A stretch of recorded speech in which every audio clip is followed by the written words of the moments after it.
Welcome to the guest show. And today I've got a special guest, Andrew Mcleay. We went out for coffee to a Soho bar run by the mafiosi, you may remember, Andrew, as I accused the Yes. guy of being. Very nice guy. Andrew works in the homeless sector for a charity that supplies food, but he has a very peculiar hobby. And that's what we're going to talk about today. He takes photographs of homeless people. Thank you for coming, Andrew. Thank you for inviting me on, Ian. It's a privilege. Well, yeah, I'll send you the bill. And Cool. why?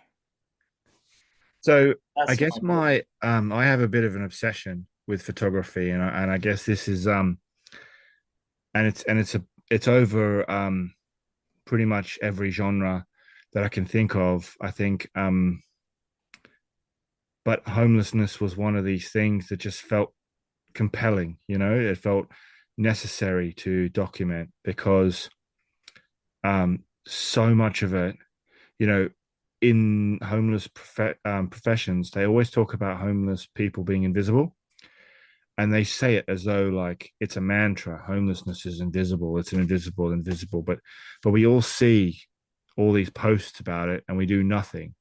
And I'm like, okay, so how do we actually change it then if it's invisible?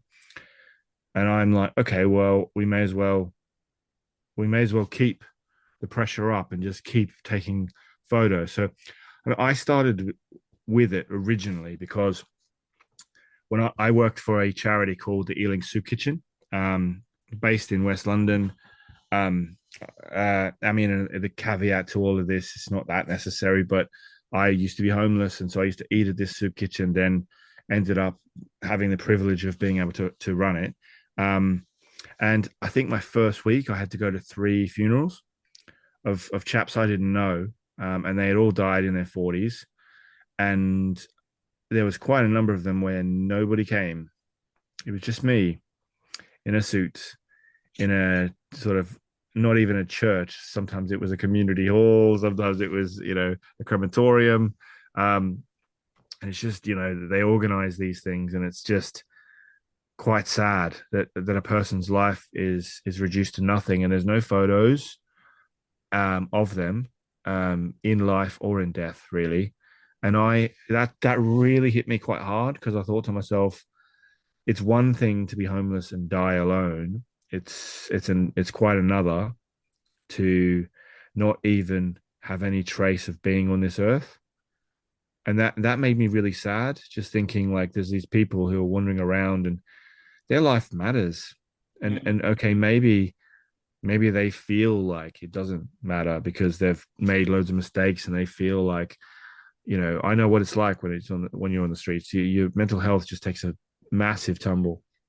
And maybe you just feel like, oh, it's not worth talking to me and stuff. But I think they matter, and I think a lot of people believe they matter. And I know a lot of people who have come out of homelessness and have been great advocates. I mean, some of your guest speakers have been amazing advocates for that. So, I mean, for me, it was one of these sort of moments where I thought I have to do something about this. So I put a call out onto a Facebook group and said, "Look, this is a bit random, but does anyone have a DSLR camera?" A DSLR is basically a digital camera, Ah, but it's a camera that basically you can exchange lenses on. So it's not when you have a camera that is just a camera that you can't change the lens. It's called a point and shoot. Just so because I probably will reference it again, so I just wanted to clarify that for viewers. Um, so I asked if anyone had a DSLR that they were willing to give me, and somebody dropped one off the next day, literally. And I had no idea how to use it. So Google was my friend, and so I learned about um, aperture and exposure and f stops, and I'd put it onto manual mode, and I would we had four drop-ins a week effectively. And so I would start with the volunteers and say, I'm practicing how to take photos. Would you mind if I took a photo of you? No, that's fine. And so I'd be taking photos of the setup and the pack up and stuff. And I'd put it away when the clients came initially. And then when I started to feel like I was a bit more confident, I got it out and I said, hey, would you mind if I took your photo? And there was a little bit of, oh, I'm not sure about it. But then eventually you kind of you get this trust. And that trust led me to taking thousands, and I mean literally thousands of photos of guests who came throughout the year. Now I was there 7 years, so took quite a number of photos of some of the folk, some of them unawares, some of them posing and fun. And for me, the whole motivation for it, the entire thing was really I wanted to document their lives and mine as we discovered together what life was like in the new adjustment. It's sometimes you watch shows like you'll flick through Netflix or whatever, and there'll be some show about someone who's in prison. Like there was that Orange is the New Black. Mm. And I think half the reason that show was successful is because so much of it is unseen, so much of it is unknown. You don't know what happens in prison. And this is someone like who had written about her experiences in prison, and that was kind of so interesting. And I thought when I started the soup kitchen, I had no idea what I was doing. I freely admit that, I had no idea about the benefit system, about how hard it was to house people, about all of the things that it took to consistently get somebody the help they needed. Because whilst I was out, I wasn't out for that long. And I was really, really lucky that I could kind of get myself out of that situation. Majority of my clients that weren't in that position. A question. You mentioned you experienced homelessness yourself. Yeah. Could that be part of the impetus for this? Well, I think that was part of there was a little bit of a psychological need for me to feel like I don't think the general public understands homelessness, Mm. and I don't think they understand what it's like. And I think it's a hard thing to say, but I'm almost certain every person who you've interviewed who has been homeless will agree with this when they say there is something in you that is lost. Mm. You can never get it back. It's like when that first night on the streets, the first time it happens, there's something in you that kind of changes a little bit. And I mean, I've seen homeless people for years, and some of them have traits that they will carry on with for the rest of their lives. So, for example, one of them is hygiene. Sometimes you think like you care less about sort of commercial stuff. So you think, oh well, I can wear my shirt for 2 or 3 days, and it's fine, and it usually is. Sometimes it's one, sometimes it's two, but like and that's something that you just pick up, and it becomes less of an issue because for you, it's you know you get used to it.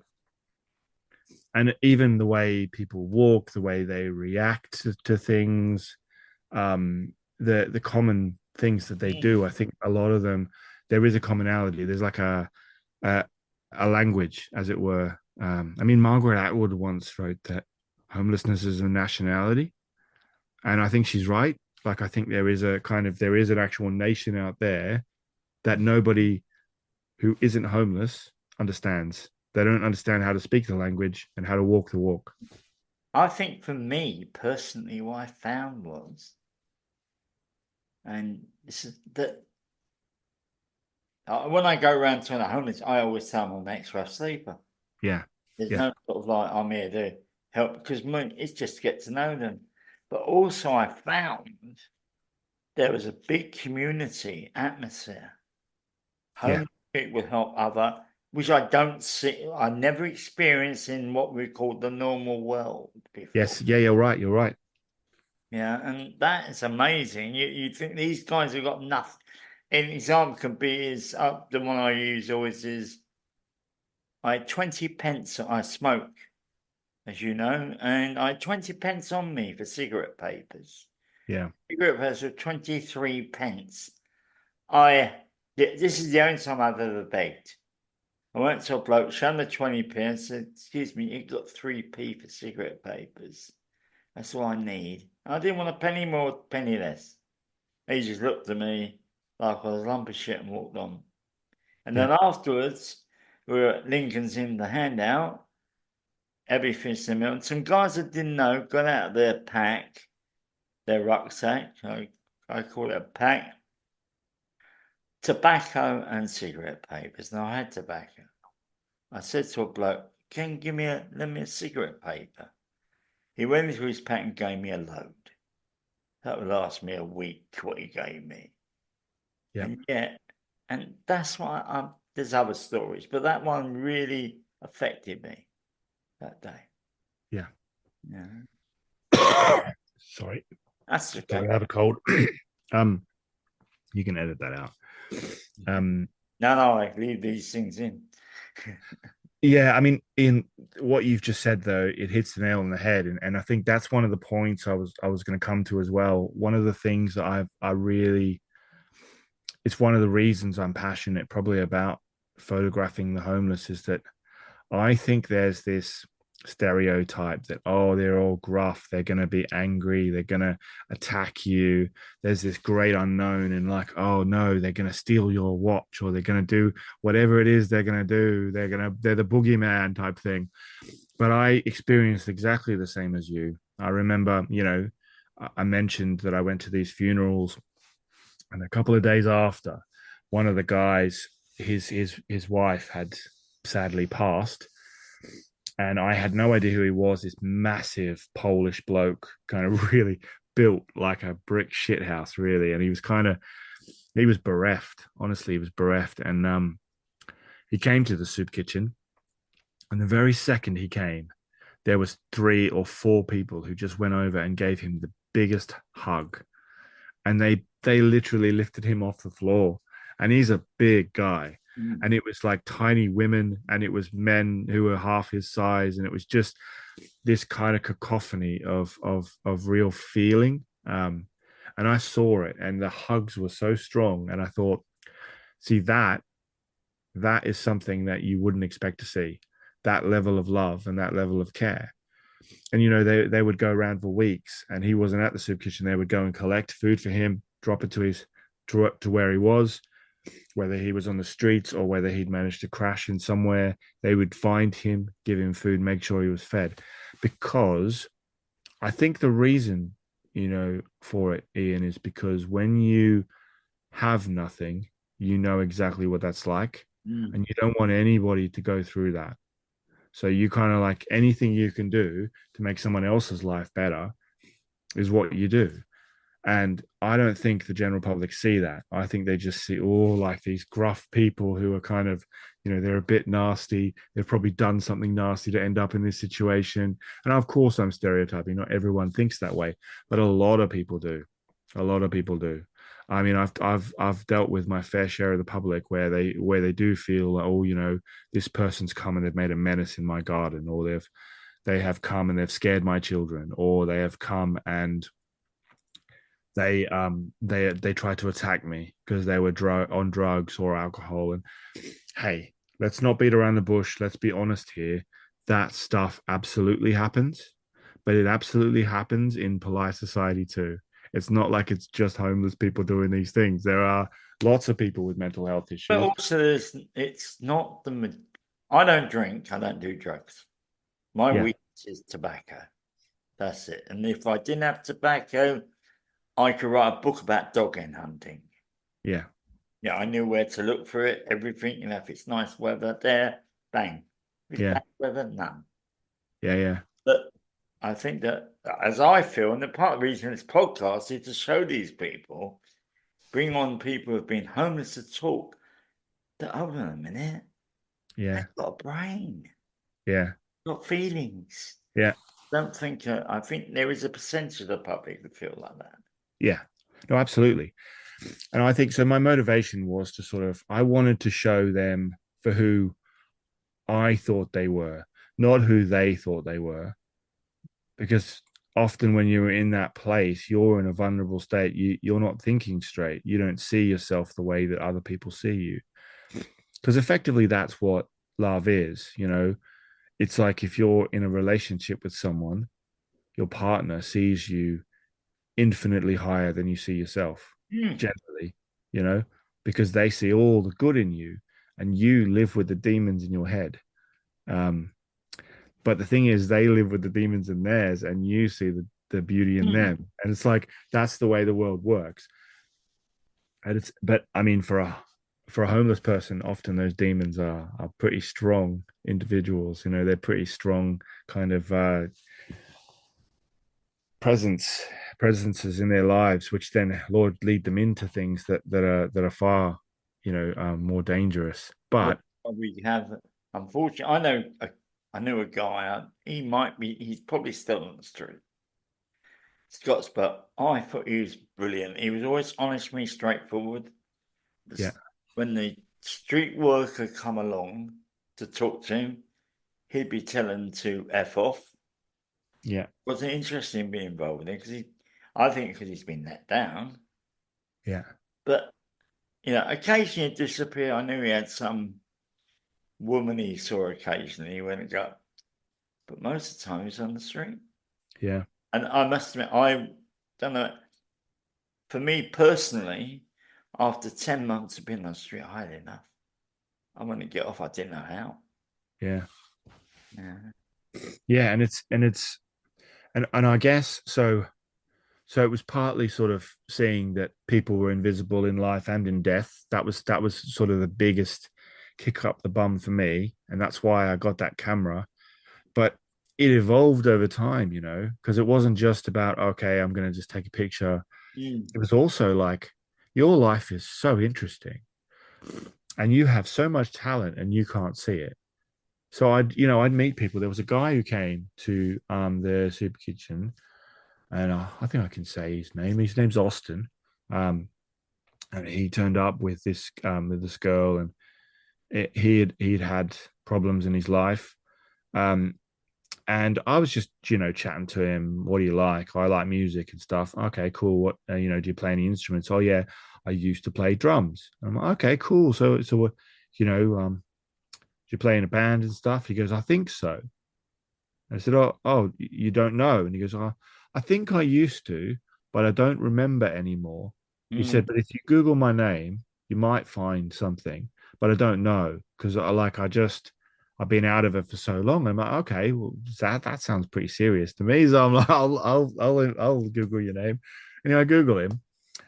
He's only been on the John Peel sessions. Only played the Royal Variety for the Queen. Like, like that's how good he was. He had a steel band that he used to play with. Um, that was incredible, and he also played in loads of other bands. But the drugs, he doesn't remember it. He Yeah. doesn't remember playing for the Queen and There's stuff. quite a few. I was reading the other day. I found that now they're out. They're not homeless, but famous people have become homeless. Yeah, yeah, yeah. No, there's loads of them. Loads of them. Halle Berry was homeless, and Jim Carrey was homeless. Kelsey Grammer. Um, yeah, there's loads of them, and a lot of boxers are a big one Yeah. as well because they tend to blow all of their money really early, and footballers. Um, but I just think, you know, I don't. I think the camera for me was like a symbol. So there was part of it was like I want to show people how amazing and beautiful they are, and I don't mean that beautiful in like a sort of a sexy way. I mean it in a like you honestly have so much talent. You have no idea, how wonderful you are. And like, am I qualified enough to show you that you can believe it? So that's part of that challenge. There was loads of prongs to it too, because often, as you probably well know, soup kitchens, drop-ins can be a haven for unsavory actions as well. And sometimes you do see fights break out. Well, fights end pretty quickly when they see a camera around. That's interesting. So, so often, if I have my camera around my neck, Yeah. nobody throws punches at me. Basically, so I've had a couple of occasions, and only thankfully a couple in my career. And if you have a camera around your neck and it doesn't have the cap on the lens, you could film them at any time, and that sort of sometimes there are people who don't want to have their picture taken, obviously. Um, and it kind of puts them a little bit like, okay, I'll leave them alone or I'll stop because I don't want to be photographed. And so it's kind of like it's a double edge because obviously I'm using it to try and build people up, but there are obviously people who don't want to have their photo taken. So, and I'll talk a little bit about that too because I don't want this to be something where people are looking at me and thinking, "Oh, that's a bit kind of controversial." And Now, it's a, earlier on, you did say one thing. I'm going to, because people are going to ask this question. You yeah. can't took photographs without permission. You, Sorry. you stated at one point earlier on, Yep. sometimes you do it without permission. Why? Yeah. So that's usually to make a point. So when I take a picture without permission, it's very rarely a photo of their face, and if it is, it's usually within a wider context. So I remember taking a photo of a beggar at the back of a bus station, so at a bus stop, and she was looking up, and there was this beautiful light coming from the top, and it was just hitting her, and Mm. she had her hands up, almost like she was looking to God. And there was something beautiful about it, but equally, loads of people were just walking past her.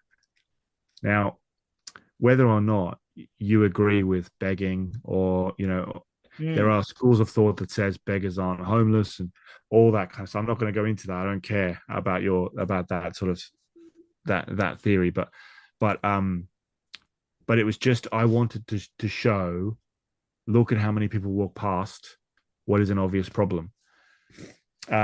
Or maybe it's I will ask them and they say no, but they'll be like, well, you can take a picture of my hands or you can take a picture of something else, and so it'll be kind of a half face.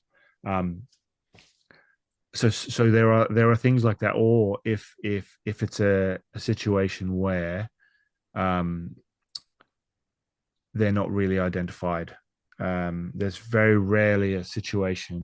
I don't think there has been. There might have been, but I don't think there has been a situation where I would have taken a photo close up of someone and just walked away because I don't think that's very fair on them to be papped.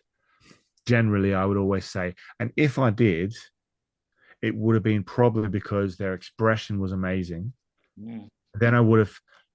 So often, if it's a case where I take a photo, maybe they're doing something, they're laughing and they've got this amazing look on their face, so I quickly take a snap.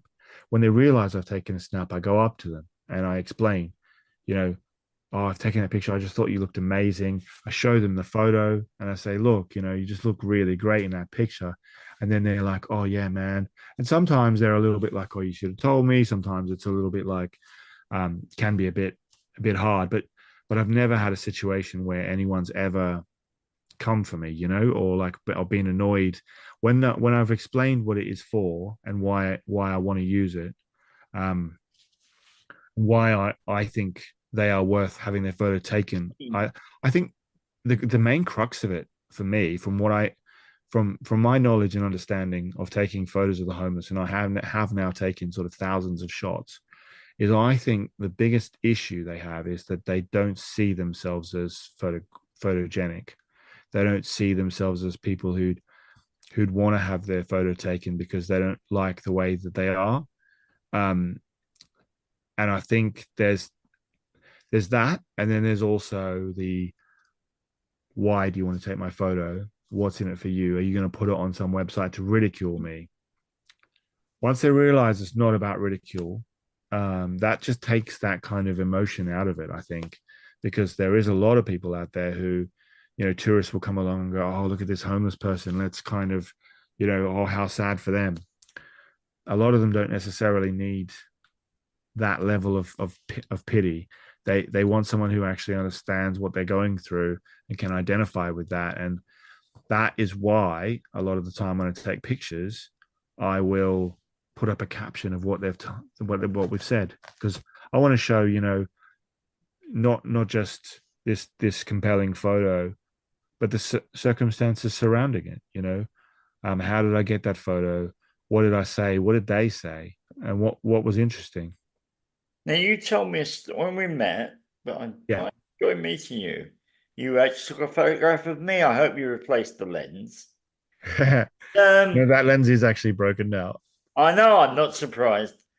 But you told me about a positive outcome of that Australian gentleman. I think that's an interesting story to hear about for my listeners. Yeah. Well, the Australian gentleman that I put on LinkedIn. Yeah. Yeah. So that was a guy called Rich.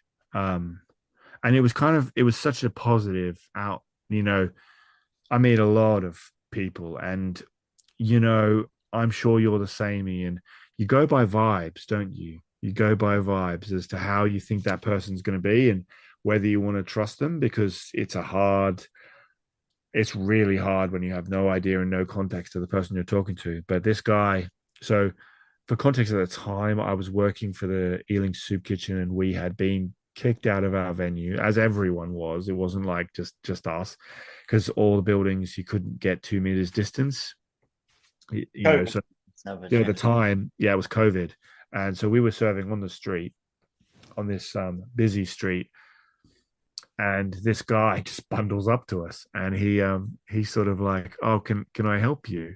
Like, can I volunteer?" And I was like, "Oh, you know, I think we're probably all right, but if you want or need some food, you're welcome to it." And then he starts telling me, "Oh, you know, I'm actually homeless, but I just thought you guys are doing such amazing jobs. You guys are really being so helpful. I just wanted to do something for you guys." He starts talking to me about NRL, which is an Australian sport, and how it's so much better than football. And we start bonding about Australia because obviously I'm from Australia too.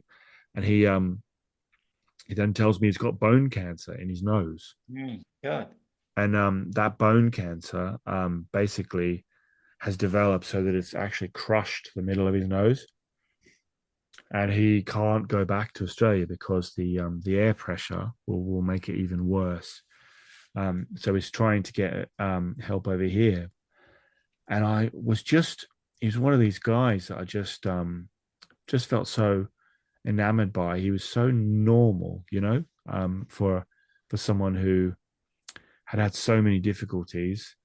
Normally, you see elements in them that are like typical, like maybe they talk quite fast, or there's an anxiousness or a vibrancy about them.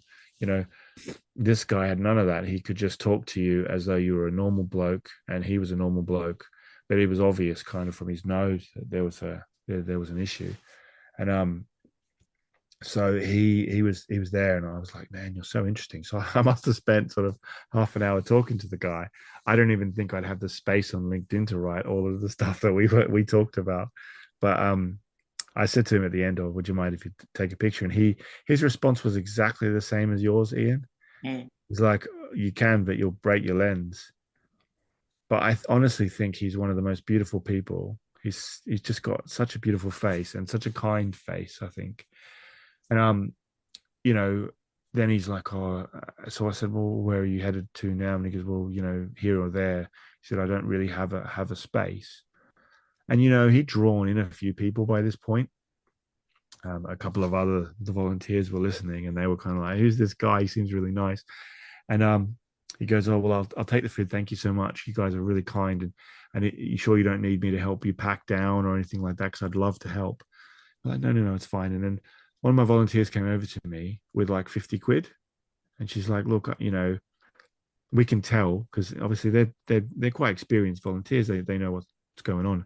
So they came over and they're like, can we just give this to him and like he can find a space?" And so he ended up having a warm bed that night, actually for a couple of nights, and a shower from the conversation. And that was just one thing that we wanted to do because we What I could was just more interested, Andrew, because we are coming to the end, yeah. right?